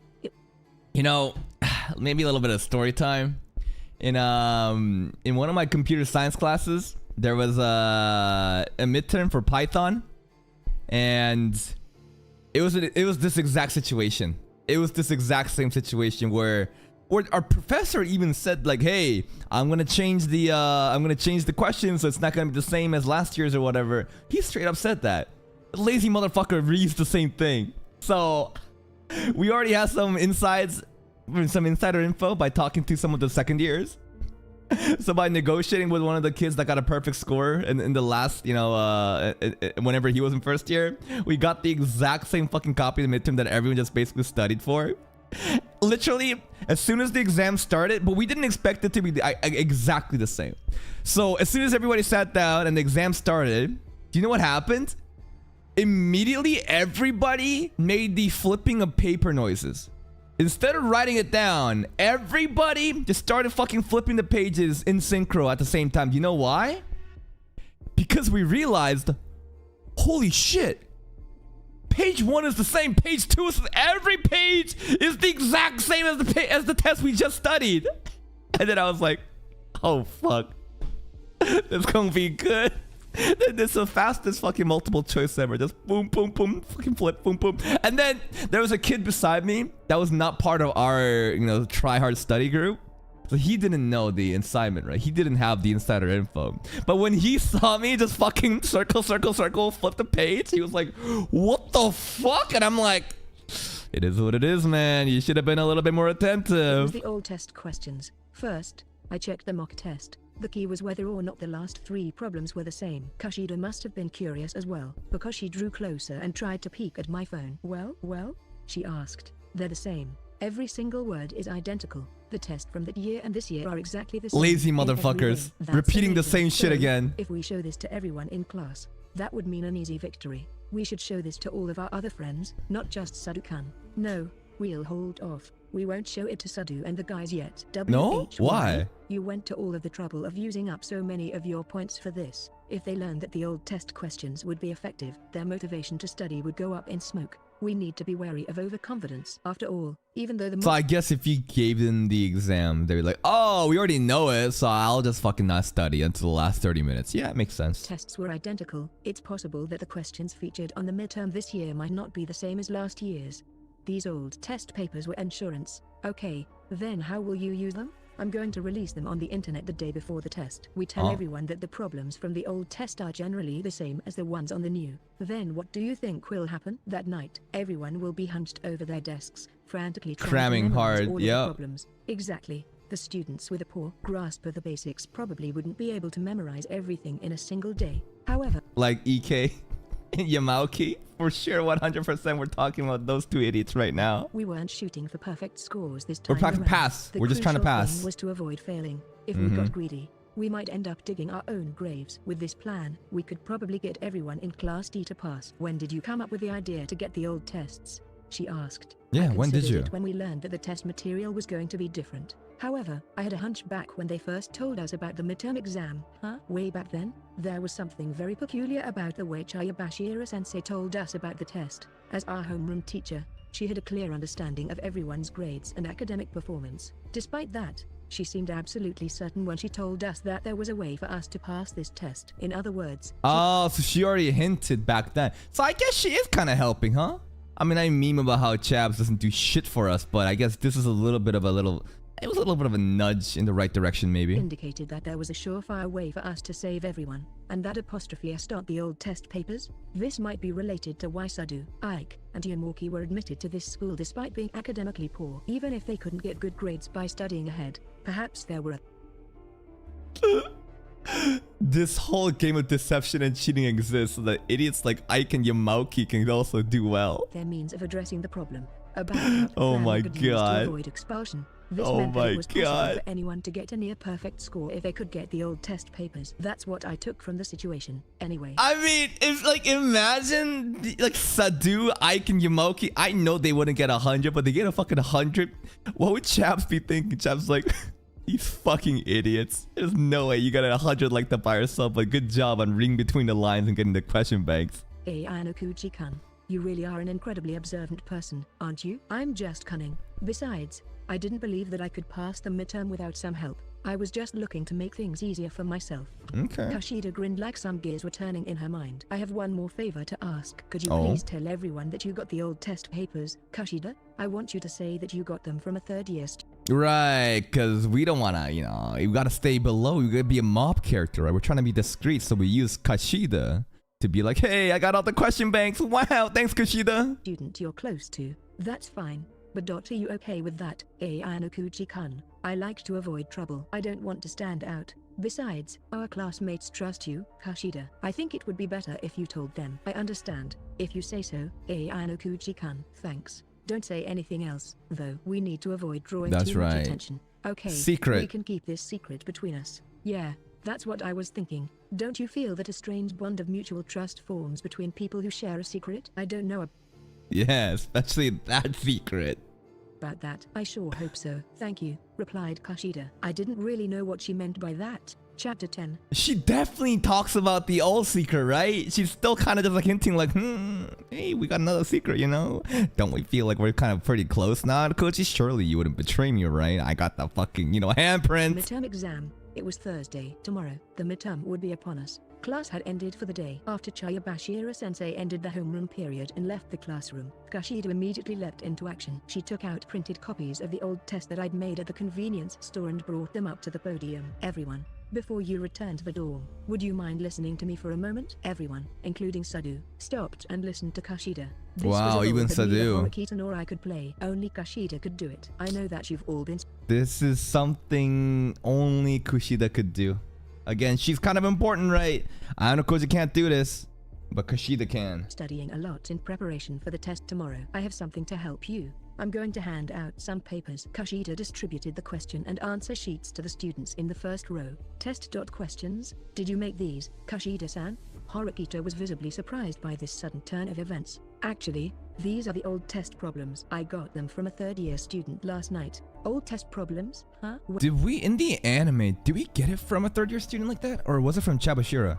Didn't we literally, like, bribe Chabs in the anime, in the rooftop scene? I swear to God, there was a moment like that where Chabs is like, huh, you finally figured it out. Was it really a different student? I don't remember. I thought it was Chabs. Wait, will these questions be on the test tomorrow? Yes, to tell you the truth, I heard that the midterm test from the year before last had almost exactly the same problems as this one. So, if we study what's on this test, it'll surely come in handy. Whoa, seriously? Thank you, Kashida-chan. Overjoyed, I hugged his test paper. None of the other students could suppress their elation, either. What the hell? If we had these, then wasn't it pointless to study so hard? Yamuki complained. Even Fucking Yamuki complain. Well, he's kind of right. Well, I don't know. He's kind of not. It's still important to have a good work ethic. As he laughed, it looked like I'd been right. Sadu-kun, do your best when you study today. Yeah, thanks. You really helped me out. Sadu also happily accepted. I'm pretty sure that also just confirms exactly right that giving out now was the right idea. Because if we gave them earlier, then they would have really fucked around and they would have not tried at all. Did the test papers. Let's keep this a secret from the other classes. Don't be scared, everyone. Do your best and aim for a high score. Let's keep this a secret from the other classes, implying that other classes haven't already figured this shit out. That's why your guys are in fucking D class. Ike shouted with joy and determination. I was inclined to agree with him. We didn't need to send supplies to the enemy. Everyone returned to the dorms with high spirits. Kushida-san, excellent work. Horikita gave Kushida genuine praise, which was unusual. Okay. Really? Kushida said, I'd never even considered trying to use the old tests. I'm also grateful that you verified that the questions were still useful. True, the always solitary Horikita hadn't come up with that idea. I just did it for my friends. It was nothing special, Kushida said. Also, I think that you were correct to announce that you had it today after class. Yes. If you'd carelessly let word get out about this test, it's Early, then Ike and Yamauki would have fucked it up. possible that everyone would have lost their motivation Yep. to study. That was Yep. only because I received the test papers so late. If many of the same problems are featured on the test tomorrow, then everyone will probably manage to get pretty high test scores. Yes, it also means that the last 2 weeks we spent studying weren't for nothing. The past 2 weeks had probably been tremendously long for Sadu and the other failing students. Hopefully they'd gotten more into the habit of studying now. Yeah, it's just a It was work hard for ethic. fun. I don't think the idiot trio found it the least bit fun. Well, we'd done as much as The we could. idiot trio. The next step for those three simply came down to effort. I just pray that I don't draw a complete blank during the actual test. Well, I couldn't really do anything about that part. No matter how much they were taught and what they demonstrated during the study group, everything came down to their performance on the actual test. At least the previous questions were one crucial bit of help. Well, should we head back? Surely they wouldn't fuck up something that's so easy, right? I mean, we're just giving it to them. Like, they do all pass, right? Doesn't Sadu like barely pass, like 51 or some shit? Kushida quietly looked over at Kushida as she put her textbook into her bag. Kushida-san, really? Thank you for everything you've done. If you weren't here, the study group would not have succeeded. Don't worry about it. Kinda true. I just want to get into the higher ranked classes together with Wait, Pseudo fails? Does he barely fail and then just gets in trouble? I thought he barely passed. everyone else. That's why I did it, and why I agreed to help with the study group. I'll help you again anytime. Smiling, Kushida grabbed her bag and stood. Wait, there's just one thing I want to confirm. Y'all are Horikita spoiling said, the light "Confirm? novel right If now." you say that you'll continue working with me for the sake of our class, then I need to be sure of something. Horikita looked straight at Kushida, who was still wearing that dazzling smile. You hate me, don't you? Hey, Yes. hey. I'd wondered what she wanted to ask. Oh, but that was confrontation. ridiculously unexpected. Why do you think that? Here we go. Kushida asked. You're not answering my question because it's true, right? Haha. Oh. You got me. She shouldered her bag and lowered her hands. Kushida faced Horikita without losing her smile. That's right. I really hate you. She answered clearly, making no attempt to hide. Suzune just said, wait. This is Kushida confronting Suzune, saying, you really hate me, don't you, right? And Suzune's finally saying, yes? Did that just happen? You got me. She shouldered her bag and lowered her hands. Kushida faced Horikita without losing her smile. That's right. I Kushida saying really this. hate you. She Kushida saying, I really hate you. smile. Then I need to be sure of something. Horikita looked straight at Kushida, who was still wearing that dazzling smile. You hate me, don't you? Hey, Suzune's asking, you hate me, don't you? hey. I'd wondered what she wanted to ask, but that was ridiculously unexpected. Why do you think that? Kushida asked. You're not answering my question because it's true, right? Haha, you got me.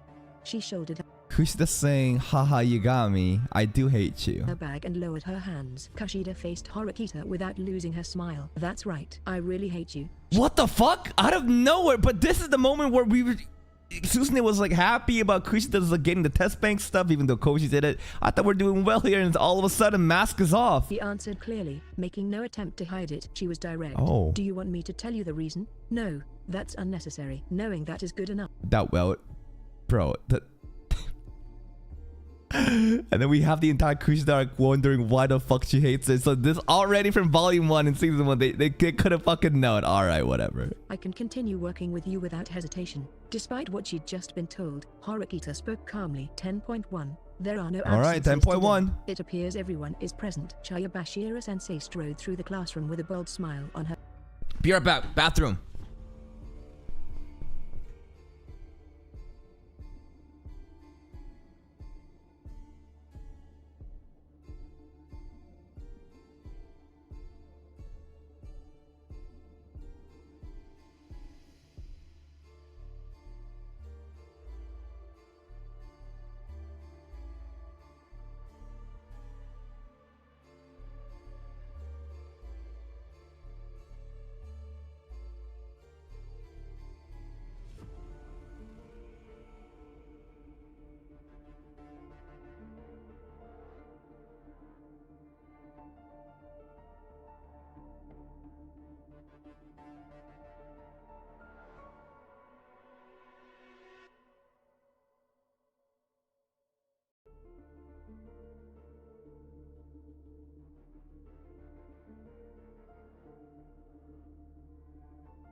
Let's change the soundtrack.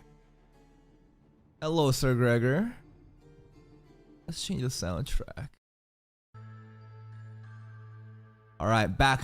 Her face. That's the first hurdle for you leftovers. Are there any questions? We've studied diligently these past few weeks. I don't think that anyone will fail. Oh my, you sound quite confident. Harata. Everyone wore a confident look.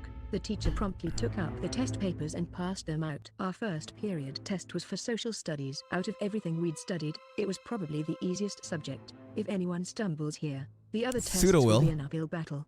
Pseudo You'll take this midterm and the final exam in July. If no one fails either test, you'll be rewarded with a vacation during your summer break. A vacation? That's right. Vacation in summer break? Do we have that? Wait, if nobody fails though, we fucked up though, right? Do we get, is that vacation a thing in the anime though? Wait, someone failed though, right? A dream vacation. Season 1 vacation? What vacation? We had a fucking secret arc in the island. That's not really a vacation, right? That's a fucking survival. That's a fucking survival arc. The boat is nice. The luxury boat is nice though, right? The boat is nice, but I feel like getting dropped on the island telling to survive is, you know. On an island surrounded by the brilliant blue sea. Of course, the beach in summer meant we'd be able to see the girls in their swimsuits. What is this strange pressure? One of the boys muttered. Chayabashira Sensei stepped back from the obvious tension the students exuded. Mostly the boys. Everyone, let's do our best. Yeah, Ike howled along with yeah, EK is getting excited about the fucking swimsuits, but surprised we haven't seen Chabs in a swimsuit yet, huh? Man, they missed out on that opportunity in season in season 1 in the pool episode. Shabashira should have been there with her friend, you know? They should have been wearing the fucking swimsuits. With our classmates, I shouted too, my voice getting lost in the cacophony. Pervert. Horikita glanced at me. I immediately fell silent. Before long, everyone Horny had their test Koji. papers. On the teacher's signal, everyone began. I held off on starting for a moment and looked around at the others. With everything they'd learned, could the idiot trio avoid failing? First off, how many of this test's questions were the same as the ones from the old exam? I needed to check that first. All right. I discreetly clenched my fist in triumph. Despite my fears, the question. He was reading it and he's like, fuck, yes.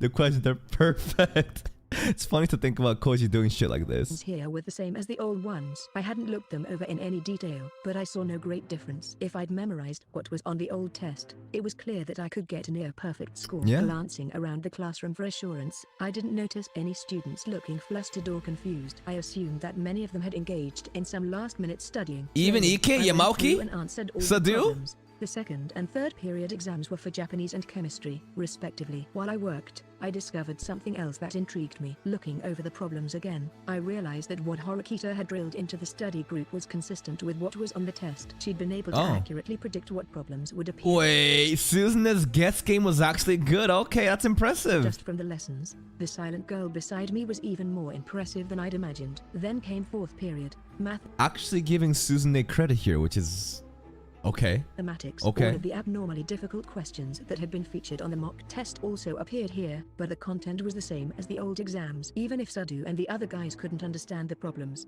they could still apply the answers if they'd memorized them. Then came the break. Some members of our study group, including Ike, Yamoki, Kashida, Horikita, and myself, gathered together. An easy victory. We've got this test on lock. I feel like I might get 120 points. Ike sounded pretty sure of himself. Is Ike gonna get actually 120, guys? Uh-oh. Yamoki must have felt the same, judging from the smile on his face. Confident. They What about looked over the Sadu? old test papers for a final review. Sadu-kun, how about you? Uh-oh, Kashida Sadu. spoke to Sadu, who sat alone at his desk Sadu! and stared fixedly at the old test material. Oh, fuck. However, Sadu looked sullen. Oh, Sadu-kun, fuck. huh? Oh, sorry, I'm kind of busy. He didn't look up from the questions as he spoke. He was reviewing the English test material. His Wait, this is the wrong one. I'm gonna get fucking copyright. Go back. forehead covered in a thin layer of sweat. Sadu, did you not study the old test ADHD. There's so many different things happening right now. Holy fuck, my brain. Hold up, go back. Sadu is fucking up. Sadu is fucking up. material, by chance? Everything but English. I fell asleep partway through. Sadu sounded irritated. In other words, this was his first time reviewing the material. That also meant that Sadu only had 10 minutes to review. Damn, I can't get any of these He answers fucked. to stick He's in my head, fucked. he muttered. Unlike the other tests, the English problems weren't easy to memorize. Trying to cram all of the answers in just 10 minutes would be impossible. It's already Sadu over. can memorize the problems that are worth a lot of points and those with the shortest answers. Horikita leapt up from her seat and moved next to Sadu. Oh, Wow. okay. He stopped focusing on the low-point questions and instead zeroed in on what was On next on the Susanne. list. No, he's probably focusing on Susanne now. Are you going to be okay?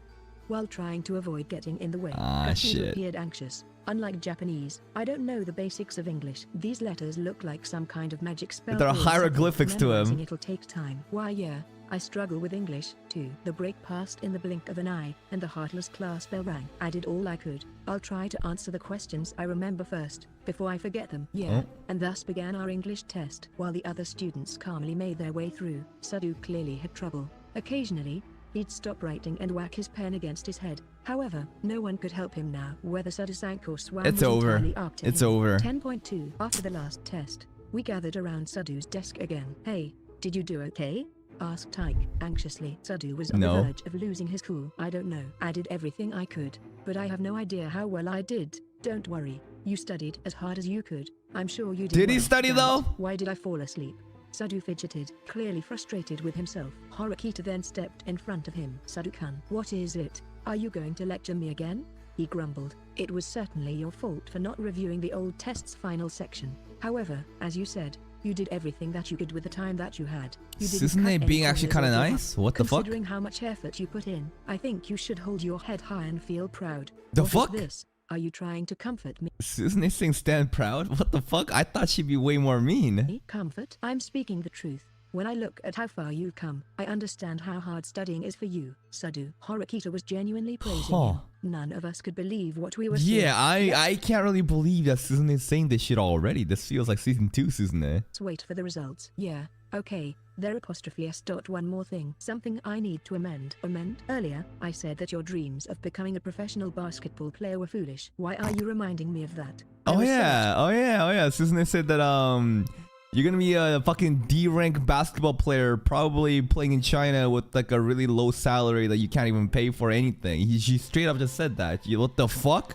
That was so personal. how someone could become a professional basketball player, and I learned that the road to success is an incredibly rocky one. So, you're telling me to give up because it's a reckless dream? Not at all. I know that you're passionate about basketball. I also realize that you probably understand how difficult it is to play professionally.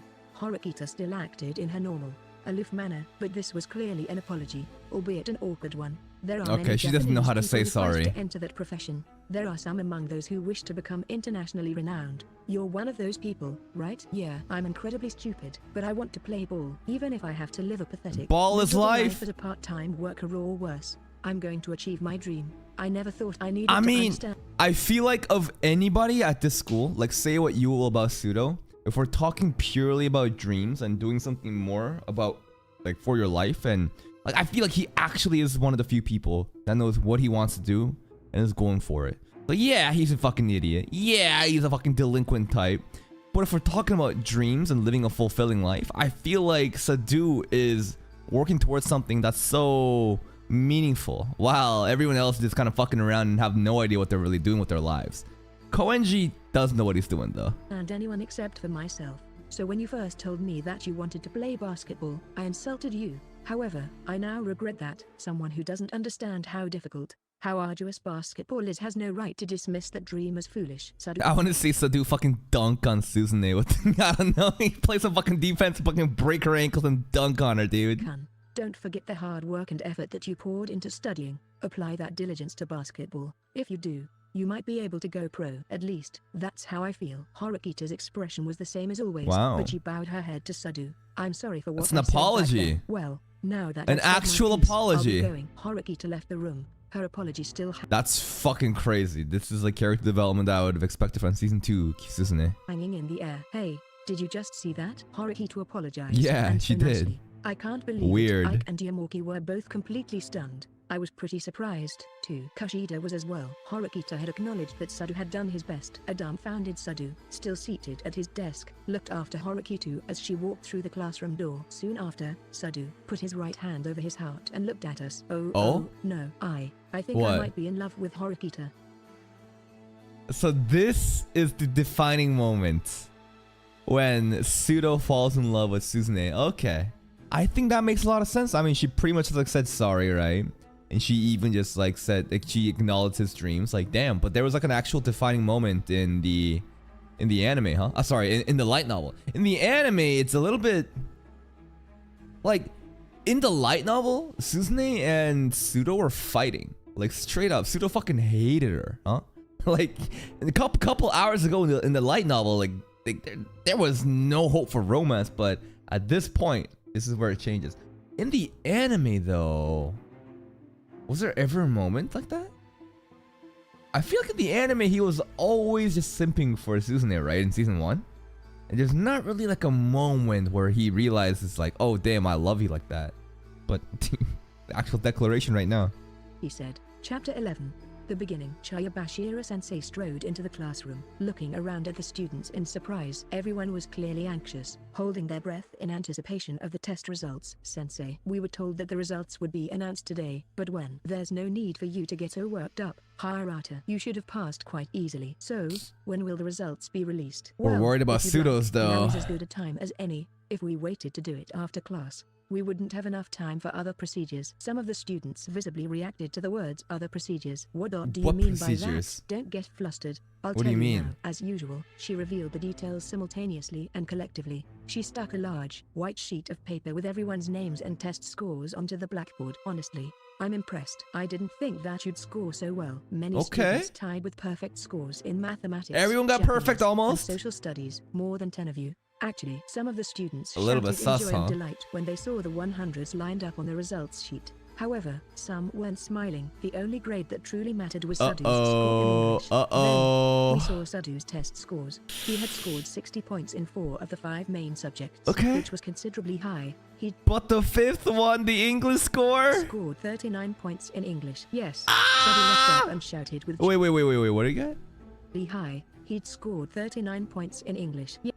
39 in English. 39 is a fail, right? Like, if you get 39...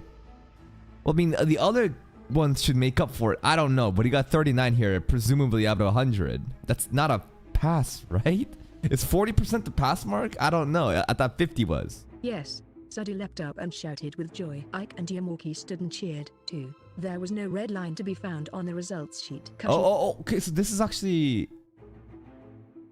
Are they fucking celebrating like idiots because they don't really know that they failed? Depends on the average. It's relative. Okay. And I shared a glance and sighed in relief. Horikita didn't smile or cheer, but she did appear relieved. Okay. We showed you, Everything is looking kind of good right now, though, so far. when we really try our best, we can do anything. Ike wore a smug, confident look. Yes, I recognize that. You all did very well. However, Chayabashira-sensei held a red pen in her hand. Sadu unintentionally let out a huh? She drew a red line right above Sadu's name. No! What is that? What does that mean? You failed, Sadu, huh? You're lying, right? Don't give me that crap. Why did I fail? He cried. Of course, Sadu was the first one to protest this. In response to Sadu's failing grade, The entire classroom did a complete 180. We stopped our delighted cheering and erupted in confusion. Chabashiro was waiting for this, huh? Chabashiro is 100% waiting for everyone to start be happy. He's like, oh yes, clap and you know, fucking be happy all you want, you clowns. You fucking morons. I'm gonna let you cook for a bit. Alright, now that you're happy, red light. Now everybody just goes silent. Fucking Chabashiro too. Sadu, you failed the English exam, that's all. Don't screw with me. I got 32 points. I passed. When did anyone say that 32 points I thought 39 points he got, but okay. was a passing grade? No, you said so, sensei. Right, everyone? Shouted Ike. Say whatever you want. It won't matter. This is the undeniable truth. You had to score at least a 40 to pass the midterm exam. In Dun, other dun, words, you were just 1 dun. point short. You were so close. 1 F40. point You off. never told us about this. I won't accept it. Should I tell you how we determined the passing grade? Chayabashira sensei Yeah, wrote sure. a simple formula on the blackboard. Wow, she's actually telling 79.6 us. divided by 2 equals 39.8. We set a passing grade for each individual class, just as we did for the last test. We calculated that number by dividing the average score by 2. That's how we arrived at our answer. If you think about it, if this, you know, the 40 point mark, right? The threshold is determined by dividing the average score of the class by 2. Could you not argue that because everyone got 100, because so many fuckers just cheated and got 100, it boosted the threshold up? So pseudo failing here is kind of the fault of everybody getting a lot of hundreds, right? Technically true, right?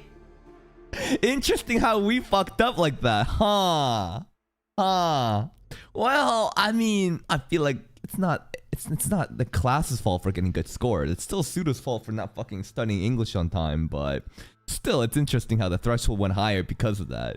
In other words, anything at 39.8 or lower was considered failing. I provided proof that you failed. That is all. No way. So, does that mean I'm going to be expelled? Although your time here was short, you struggled valiantly. You'll be asked to fill out the withdrawal form after Although your time here was short, Pseudo has to fill out an expulsion form now. Oh god. But you will need to have a legal guide. Honestly, for Pseudo's sake, like, this school isn't even the best for basketball, right? Like, straight up. They said that if you're talking about specific disciplines and being the best in those arts, this school isn't really it. The school is great for that. It can offer these great facilities and stuff, but like, I doubt that every NBA basketball prospect is gonna go from the class of the elite from Japan to international, right? So like, this isn't really the end of the world for Pseudo, but hold up. And present when you do so. I'll contact them for you. As we witnessed the scene unfold, the teacher rattling off the information as if she were casually giving a report. We found Casually giving a report. You know she's fucking living this up. You know she's so happy about this too. I bet that she wishes Ike failed. I think that EK and Chabashiro has an interesting relationship where EK just continues to sexually harass her and Chabashiro just kind of like takes it and she pops off on it sometimes. We realized that this was actually happening. As for the rest of you, good work. You all passed without any issues. Work hard so that you can pass your final exam as well. Well then, next. Sensei, is Sadu-kun really being expelled? Is there no way to save him? Hirata was the first to show concern, even though Sadu hated him and had lashed out at him verbally. He's being expelled. He got a failing grade. Could we possibly see Sadu-kun's answer sheet? Even if you look it over, you won't find any grading mistakes. I was expecting that you'd protest. She took out Sadu's English answer sheet. Is she expecting somebody to bribe for points right now? I don't know, because she could just say like, hey, I mean, you could use the point system to buy that point back, you know? And handed it to Hirata, who immediately looked over every problem. His expression turned dark when he reached the end. There are no mistakes. Well, if you're all in agreement, homeroom is over. Chayabashiro-sensei had heartlessly announced Sadu's expulsion without offering him a second chance or the faintest bit of sympathy. Ike and Yamoki, knowing that words of comfort would probably have the opposite effect, stayed silent. Hirata remained quiet, too. Sadly, some of the students appeared relieved by this. Were they happy that a nuisance like Sadu was being removed from the class? They're happy Pseudo. I mean, Pseudo is a little bit annoying from the perspective of other students. So maybe him getting expelled is like, oh, thank God this obnoxious fuck is getting out of here. Sadu, come to the faculty room after class. That is all. Chayabashira-sensei, may I have a moment of your time? Though she'd stayed silent until that moment, Horikita raised her slender arm in the air and spoke. Why did they mention specifically about... Wait, who just described their slender arm like that? Was that Ayanokoji's inner thoughts? Suzune raised her slender, perfect arms. Far, Horikita had never voluntarily made any remarks. Chayabashira-sensei and the rest of the class appeared shocked by this abnormality. Well, this is unusual, Horikita. Why? Oh. Earlier, you said that the previous test had a passing grade of 32 points. You That's arrived right. at that number by the same formula you showed us. Average today. divided Were by there no 2, yeah? mistakes in calculating the passing grade for the last test? There were no mistakes. Then, that raises one more question. What? I calculated the average score for the previous test to be 64.4 points. If I What? were to divide that by 2, I would get 32.2 points. In other words, higher You're than off by a 32 little bit, points. okay. Despite that, the passing grade was set at 32. That It's like so she's gonna fucking contest in this rounding issue. Wait. means that you left off the decimal. That contradicts what you did this time. Wait. That's right. If you follow what you did last time, the passing grade for the midterm should be 39 points. Yeah, she fucking included the point 8. You should be truncating it. Why are you doing this? In other words, Sadu's overall grade should have... Hold meant up, to she's just barely cooking. She's pass. I see. cooking. Did you anticipate that Sadu would just barely pass, then? No shot she anticipated that, did she? What? You only scored exceedingly low in English. After all, Horikita, you, Sadu had realized something. The other students gasped as they also realized what had happened. Horikita had gotten perfect scores in 4 of the 5 main subjects. Yeah. But she'd gotten an exceedingly low score of 51 points. This is a big brain moment from Suzune. So she fucking already knew. So she tanked on English just to help Pseudo's average out. But it still wasn't enough. But still, damn. She pulled off on Ayanokoji here, bro. She got intensely 51. In English, her English stuck out from her other scores. What the Really, fuck? Sadu noticed what she'd done. In order to Wow. lower the average score for the English test, Horikita had purposefully botched her own grade as far as she could. If you believe that my thinking is incorrect, could you please tell why the calculation differs between this test and the Yeah, why did you not truncate the rounding? Why did you fucking keep it this time? last test? She asked. The last ray of light. Our final hope, I see. In that case, I'll explain in more detail. Unfortunately, your calculation is off. We What? didn't simply omit the decimal when he calculated the passing grade. We rounded the numbers up or down. On the last test, we rounded down to 32 points. And on this, we Okay. rounded up to 40. There Okay, so it's just... It wasn't truncation, it was fucking rounding, alright. your answer, TCH. You should have noticed that we rounded the numbers, but to hold onto that possibility, well, too bad. At any rate, first period will be starting soon. I'll be going. Horikita had nothing left to counter with, so she remained quiet. She couldn't contradict Suzune anything tried her best. Shira-sensei had said. Horikita's last resort had been eradicated. The classroom door slammed shut, and silence enveloped the room. Sadu, still Awkward. struggling to wrap his head around this new reality. I'd like to think that as soon as Chab's probably slammed the door intentionally, she's probably laughing like, you fucking dumbasses, got you again. I just hope that, I don't know, she has some little bit of petty relief doing shit like this. Looked over at Horikita. She had purposefully lowered her grades as far as she could, all to stop Sadu's expulsion. I'm not taking any other light novel recommendations. I don't give a fuck because your recommendation will not say Harukito Suzune. Your recommendation will not call Pseudo Sadu. Your recommendation will never call Ayanokoji Ayanokoji-kun. That's the entire point why I'm listening to this one. Sorry, I should have tried to lower my score just a little more, she muttered. Horikita slowly sat back down. However, Horikita's 51-point score on her English test was already considerably low. If she'd scored in the 40-point range, she could have run the risk of expulsion herself. But she fucking timed it perfectly and she did this for Pseudo. And I see everybody, anytime I do these like light novel streams, people come in here fucking crying about, bro, you should be reacting to fucking Satisfy. And every time I do a fucking anime season 3 content episode like from Baseless UPenn or Brandon, people are like, why are you reacting to this video and not Satisfy? Shut the fuck up, you fucking dumbass. Do you not understand the entire point of me grinding the light novel is so that the Satisfy reactions can be even better? If you want me to just sit here and just go like, wow, okay, amazing, crazy. If you just want me to say that shit while watching Satisfy, I can fucking do that. But I'm trying to put in some fucking effort for you motherfuckers. But these fucking monkeys have no idea. They have no clue what I'm trying to do is actually for them better, for the better of the content. Just a bunch of fucking monkeys coming and crying, "Why no Satisfy content?" It's like, shut the fuck up. I'll do it in a better way. Jesus Christ. But ladies and gentlemen, I think this is where we're gonna live off with the light novel today. We're almost done. Tomorrow will be the end of volume 1, and we'll probably get into volume 2 right away. I think that because we are ahead, because like Satisfy also does like chapters, right? So I think we are safe to go into some Satisfy content pretty soon. I did want to farm out until like season 3-ish, right? Because season 3 has a lot of different content as well. But I wonder, I think at this pace, we'll see. I think at this pace though, that what's the word? I think that we might go a little bit over. Like by the time Classroom DLE is done, like this current season, we might kind of do more code content depending on how much engagement there are. But I do plan on doing it. I do plan on doing it, ladies and gentlemen. Bada bing, bada boom. That's right. And with that being said, ladies and gentlemen, thank you so much. Thank you so much for spending your precious time with me, but it's not over yet because I have a Mob Psycho episode 8 for those of you that missed the streams. We do watch these things live on Twitch, and I will be live tonight. We'll be watching Reincarnate as a Slime. We'll be watching Mob Psycho, Snafu. I think those are the 3 enemies I will be watching today. We'll probably watch like 2 episodes of Mob Psycho or Tensura. I'm not really sure. We'll figure something out. But that's it for me.